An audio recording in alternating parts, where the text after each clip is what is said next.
नमस्कार, मैं हूँ मनविंदर। एमबीएन नेटवर्क पे आप सभी लोगों का बहुत स्वागत है।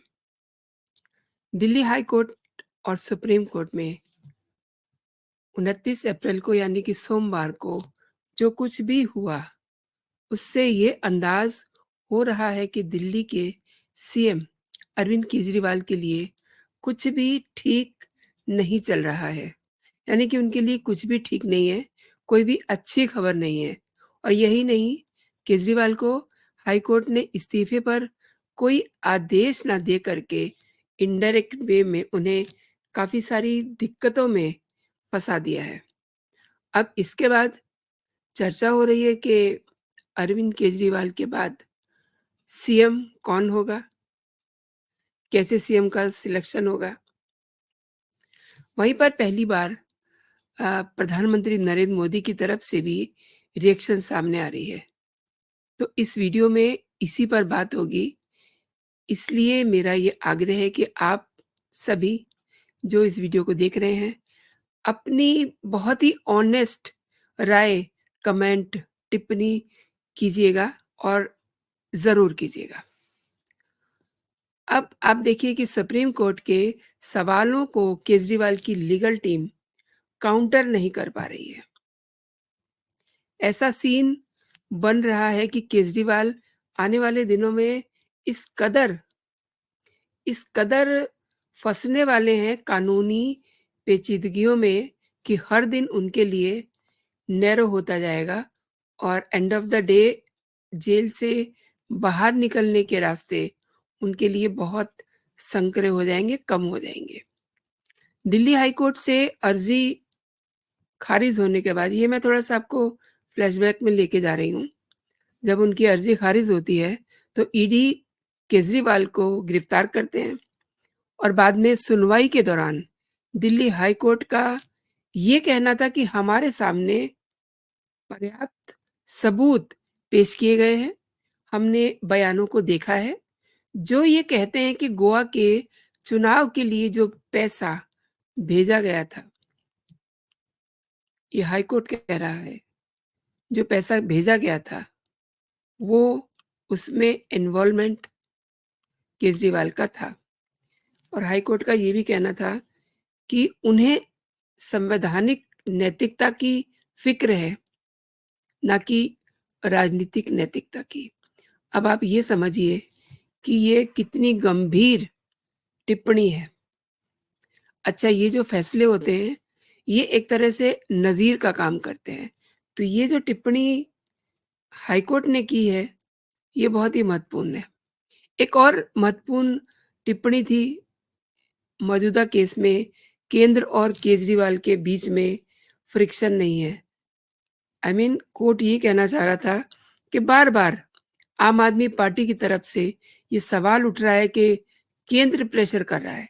तो ये जो केस है, केजरीवाल और ईडी के बीच में है और इसका राजनीति से या मौजूदा केंद्र सरकार से कोई लेना-देना नहीं है। और कोर्ट में केजरीवाल की तरफ से दलील पेश की गई, ईडी के पास कोई सबूत नहीं है।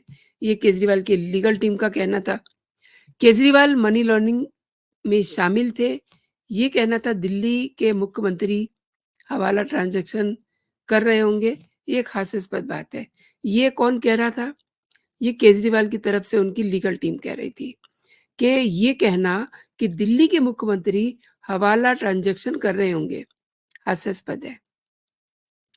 अब सब कुछ सामने आ गया है। केजरीवाल के जो वकील हैं, उनको खारिज करते हुए ईडी की तरफ से ये कहा गया कि अपराधी और आरोपी ये नहीं कह सकते कि हम गुनाह करेंगे और हमें इसलिए गिरफ्तार नहीं किया जाएगा क्योंकि चुनाव है। हम अंधेरे में तीर नहीं चला रहे हैं। यानी कि कोर्ट के सामने ये बात ईडी के वकील ने कही थी कि ये तीर अंधेरे में नहीं चल रहे हैं। व्हाट्सएप चैट, हवाला ऑपरेटर्स के बयान और इनकम टैक्स के आंकड़े सब हैं। यानी कि ये जो जायज़ बताया है हाई कोर्ट ने अरविंद केजरीवाल की गिरफ्तारी को, तो ये हवा में नहीं बताया है। केजरीवाल के केस में सरकारी गवाहों के बयान पर हाई कोर्ट की टिप्पणी थी कि ये बयान किस तरीके से रिकॉर्ड किए गए हैं, इस पर शक करना अदालत और जज पर कलंक लगाने जैसा है। ये सब थोड़ी-सी बातें मैं आपको इसलिए बता रही हूँ, क्योंकि कुछ बातें पार्टी में, आम आदमी पार्टी में ऐसी चल रही हैं, जिसलिए ये बातें मुझे लगा कि आपके साथ शेयर करना बहुत ज़रूरी है। और इस पे सुप्रीम कोर्ट में जो याचिका दायर की गई है अरविंद केजरीवाल की लीगल टीम की ओर से, कि हाई कोर्ट के जो फैसला है, जिसमें ये कहा गया है कि गिरफ्तारी जायज़ है, ये बिल्कुल गलत है। अब क्या कहा कोर्ट ने कि गवाहों के बयान रिकॉर्ड करने का जो तरीका है, वो 100 साल पुराना है, ना कि 1 साल पुराना।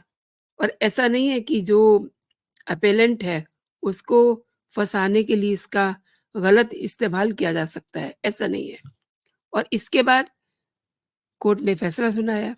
पहले फैसला सुरक्षित रखा गया, उसके बाद फैसला सुनाया गया और अब उसी फैसले के खिलाफ पूरा मामला सुप्रीम कोर्ट पहुँच गया है, जहाँ पर सोमवार को पहली बार सुनवाई हुई और बहुत ही सख्त लहज़ा था। सुप्रीम कोर्ट के जो पीठ थी, जिसमें 2 जज हैं, उन्होंने जो केजरीवाल के वकील हैं, उनसे ये पूछा, अभिषेक सिंघवी से, कि आपने ज़मानत के लिए अर्ज़ी निचली अदालत में क्यों नहीं दाखिल की? तो उनके पास कोई जवाब ही नहीं था। अच्छा, वो क्या कह रहे थे?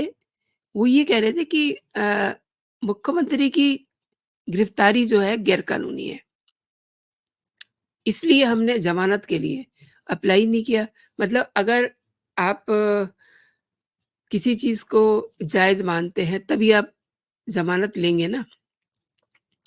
तो वो तो इसको मान ही नहीं रहे हैं। वो तो कह रहे हैं कि ये नाजायज़ गिरफ्तारी है, इसलिए उन्होंने ये समझ कर के ज़मानत के लिए अप्लाई नहीं किया। आपको पता है 21 मार्च को अरविंद केजरीवाल को गिरफ्तार किया गया था। सेक्शन 19 के तहत गिरफ्तार करने के लिए क्या वजह थी ईडी के पास, इस पर भी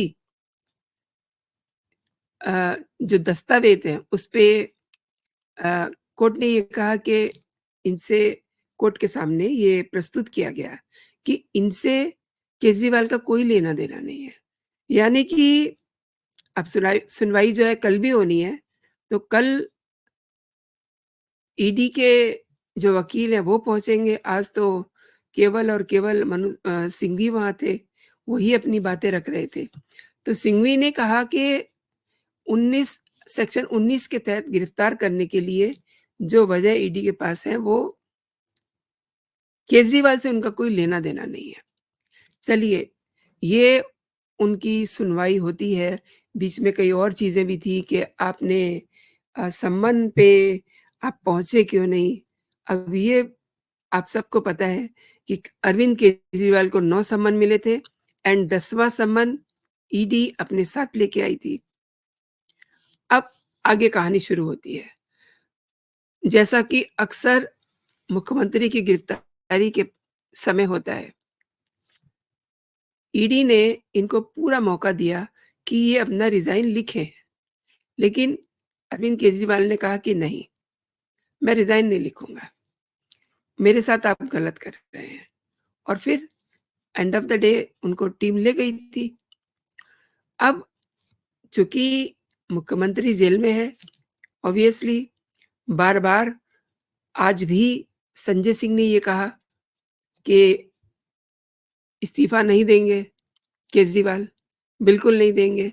उधर अंदर केजरीवाल भी कह रहे हैं कि इस्तीफ़ा नहीं देंगे, लेकिन आप ये देखिए कि सोमवार को जिस समय मामले की सुनवाई हो रही थी, उस मामले की, जिसमें एमसीडी के स्कूलों को सिलेबस की बुक्स नहीं मिली हैं, यूनिफ़ॉर्म नहीं मिली हैं, इसलिए ये मैटर जो है पीआईएल के ज़रिए हाई कोर्ट में पहुँचता है। इसके बाद अ, कोर्ट ने ये सब बातें कही कि जो बच्चे स्कूलों में पढ़ रहे हैं, उनको बुनियादी सुविधाएँ तो दिल्ली सरकार देगी ना, और नगर निगम दिल्ली नगर निगम और दिल्ली सरकार दोनों ही इस काम करने में असफल रहे, तो ये उन बच्चों का कसूर नहीं है, ये कसूर आप लोगों का है, यानी कि दिल्ली सरकार का है, यानी कि नगर निगम का है। अब गिरफ्तारी के बाद मुख्यमंत्री पद छोड़ने का फैसला, यानी कि रिज़ाइन करने का फैसला अरविंद केजरीवाल का अपना निजी फैसला है। अब देखिए इतना सब होने के बाद संजय सिंह क्या कह रहे हैं? संजय सिंह ये कह रहे हैं कि अरविंद केजरीवाल को किसी पद का लालच नहीं है। केजरीवाल ने आईआरएस की नौकरी में को छोड़ करके, त्याग करके, यानी कि ये भी बहुत बड़ा त्याग हो गया। अगर आईआरएस की नौकरी में रहते, तो शायद कई करोड़ का शीश महल नहीं बनवा पाते, लेकिन अब बनवा लिया। तो संजय सिंह कह रहे हैं कि आईआरएस की नौकरी त्याग करके देश के लिए काम करने का फैसला लिया केजरीवाल ने, और लोकतंत्र के अंदर मुख्यमंत्री कौन रहेगा, कौन नहीं रहेगा, ये विधायक और विधानसभा तय करेगी। इसीलिए मैंने आपको शुरू में बताया था कि ये चर्चा शुरू हो गई है कि मुख्यमंत्री कौन होगा, कैसे होगा।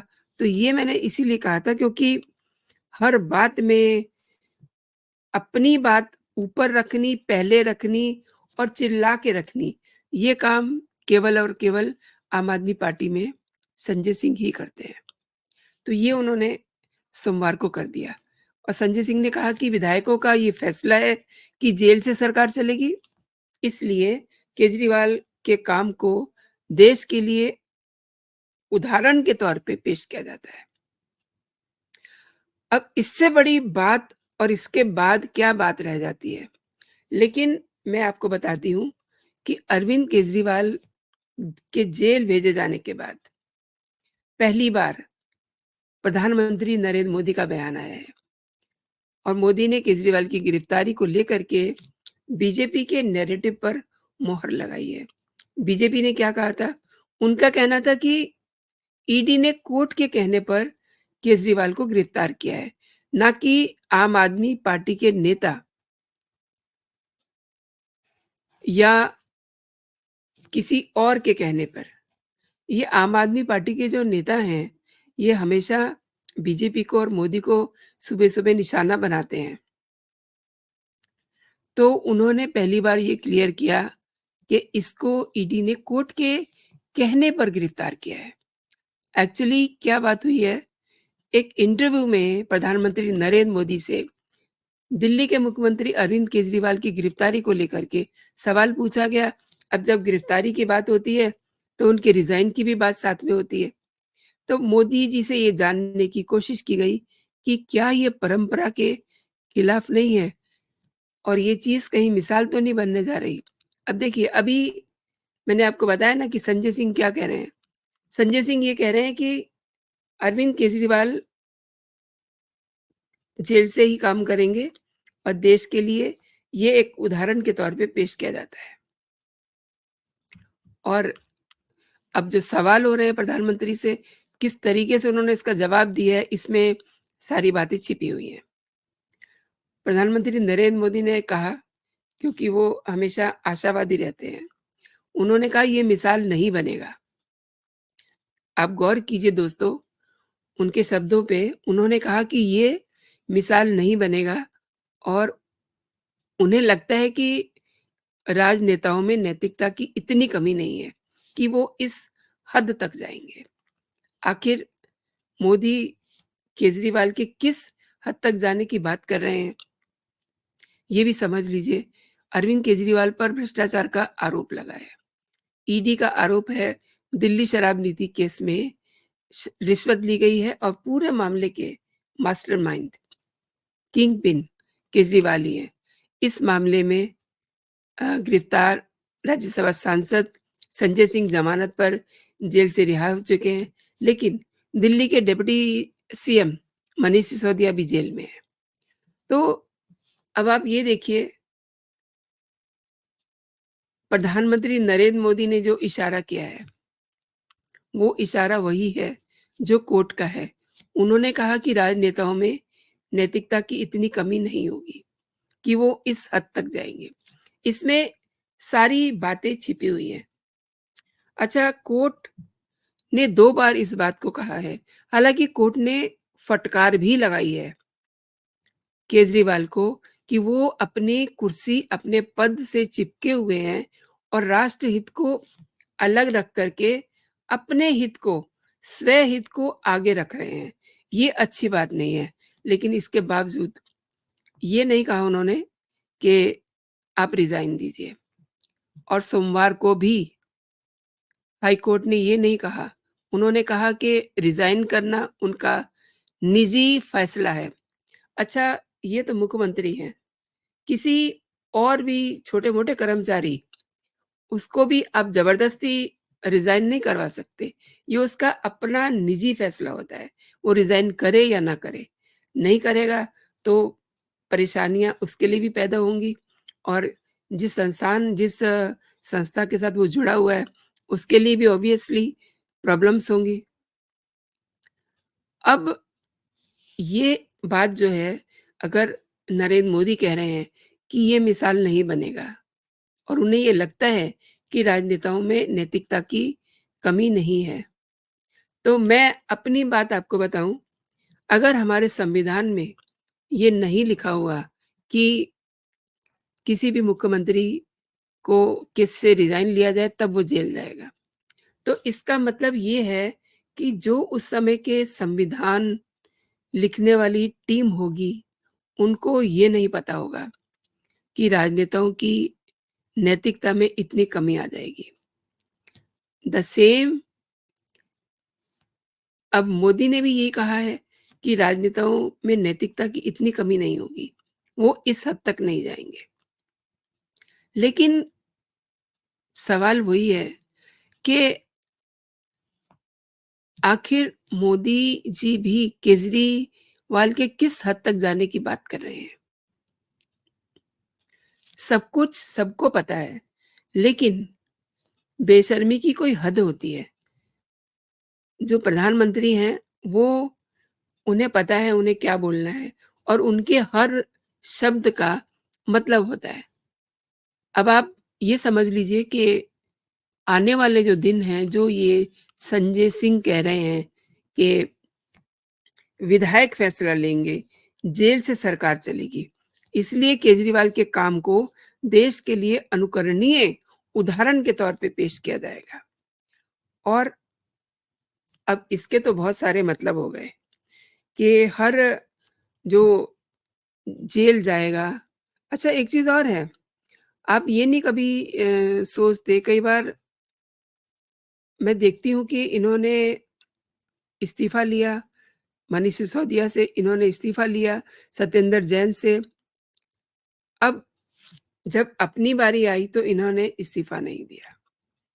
पहले ही रेफ़रेंडम करा लिया था, और लोगों ने जो कुछ भी बताया होगा, अब ये तो किसी को पता नहीं कि क्या बताया है, लेकिन इन्होंने पहले ही तैयारी कर ली थी कि हमें रिज़ाइन नहीं देना। तो फिर सवाल ये उठता है कि इन्होंने मनीष सिसोदिया और सत्येंद्र जैन से क्यों इस्तीफ़ा लिया? इस सवाल का जवाब क्या अरविंद केजरीवाल से कोई पूछेगा? कोर्ट बहुत शालीनता से इन्हें बता रहा है, समझा रहा है, लेकिन ये समझने को तैयार ही नहीं है, तो फिर आने वाले दिनों में ये सब बातें देखना, प्लस जो आज सुनवाई होने जा रही है सुप्रीम कोर्ट में, आज यानी कि मंगलवार को, वो देखनी बहुत दिलचस्प होगी, क्योंकि जो आदेश हाई कोर्ट से आया है, उसी के देखते हुए सुप्रीम कोर्ट अपना डिसीज़न लेगा।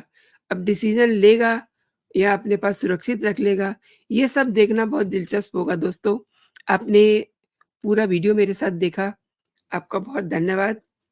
एंड अगर आपको मेरे कंटेंट पसंद आ रहे हैं, तो आप इन्हें शेयर कर सकते हैं, लाइक कर सकते हैं, अपना कमेंट भी कर सकते हैं। मैंने शुरुआत में ही आपसे कहा था कि आप इस पे अपनी ऑनेस्ट राय ज़रूर दीजिएगा। तो अभी के लिए दोस्तों इतना ही। आप अपना और अपनों का ख़्याल रखिए, और चैनल को सब्सक्राइब ज़रूर कर लीजिए। जय हिंद, जय भारत।